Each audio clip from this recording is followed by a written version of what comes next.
December 17th, 2013. The worst day of my life, but also the best day of my life. At approximately 5 p.m. that night, I gave birth to a beautiful little boy named Landon Aaron. We welcomed him into this world and had to say goodbye to him all at the same time. Landon was born still, and at that moment, my world also stood still. Going through labor and giving birth to a son I knew I would never be able to bring home left me physically, mentally, and emotionally drained. When we got home from the hospital later that night, I remember collapsing on the bathroom floor, feeling completely broken.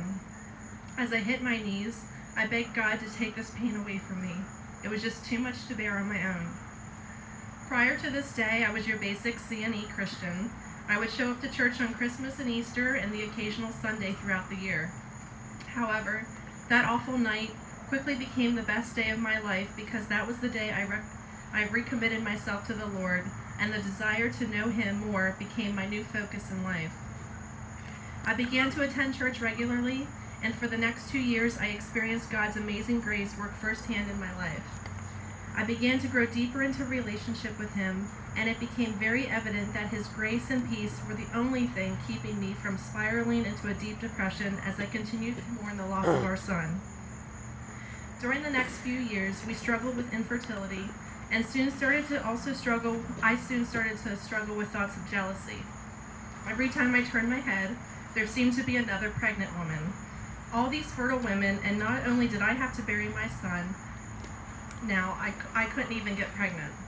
It wasn't fair. One night during my devotions, I came across Romans 12:15. Rejoice with those who rejoice, mourn with those who mourn. This verse reminded me that every new life is beautiful and I should be celebrating these new lives, not being bitter and jealous of what I didn't have. To this very day, I repeat this verse in my head anytime I'm struck with thoughts of jealousy. In September of 2015, we finally became pregnant again. We were so thrilled to become parents again after struggling to conceive and enduring 4 additional miscarriages. However, that excitement abruptly ended on January 11th, 2016. During a routine doctor's appointment, we were told that our little girl no longer had a heartbeat. My initial reaction was, is this a joke? This cannot be happening again. I can't do this again. On January 12, 2016, I delivered our stillborn daughter, Emma Rose. Something was different this time, though. Yes, I was completely devastated, but this time I had hope. I knew I'd be okay. God had gotten me through this nightmare before, and I knew He would carry me through this again. Despite my tears and sadness, I still had joy. Through the loss of our daughter, Emma, I learned that there is a huge difference between being happy and having joy that only God can provide.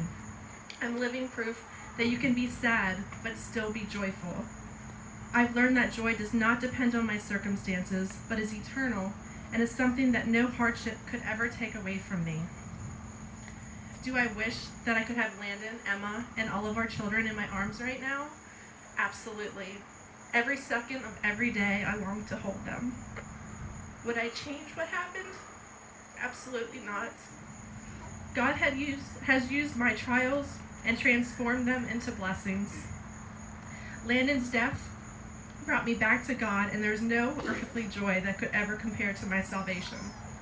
Through Emma's death, God taught me to be content through all of life's ups and downs and to wait patiently on Him. Instead of trying to orchestrate my life events, I learned to let go of that control and trust that God's plan and timing is perfect. In addition, more recently, I felt God calling me to use my circumstances to help other women who are walking through this difficult journey of losing a baby. Through God's grace, my journey has left me with a stronger faith, unspeakable joy, and unfailing hope that I pray God uses to help someone else walking through darkness. Proverbs 19:21. Many are the plans in a person's heart, but it is the Lord's purpose that prevails. Philippians 4:11 through 13. I have learned to be content whatever the circumstances. I know what it is to be in need, and I know what it is to have plenty. I have learned the secret of being content in any and every situation, whether well-fed or hungry, whether living in plenty or in want. I can do all this through Him who gives me strength. So today, I want to be baptized to show my commitment to Jesus forever. There was a time where I took it for granted, but through suffering, I have found truth. I have found His truth to be all that I need.